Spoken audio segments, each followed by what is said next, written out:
নমস্কার।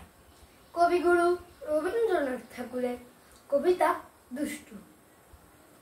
তোমার কাছে আমি দুষ্টু, বালু জিয়াল সবাই, মিত্তিরদের কালু নীলু ভারী ঠান্ডা কভার। জ্যোতিষ ভালো, সতীশ ভালো, নেড়া নবীন ভালো। তুমি বলো ওরাই কেমন ঘর করে রয় আলো।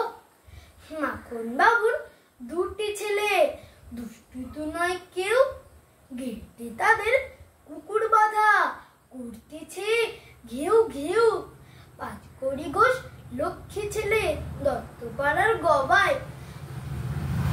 তোমার কাছে আমি দুষ্টু, ভালো যে আর সবাই। তোমার কথা আমি জানো, শুনিনি কখনো। খেলা করতে বেলা করি, বৃষ্টিতে যাই ভিজে। দুষ্টুপনা আরো আছে, অমনি কত কি যে। বাবা আমার চেয়ে ভালো, সত্যি বলো তুমি। তোমার কাছে করেননি কি একটুও দুষ্টু?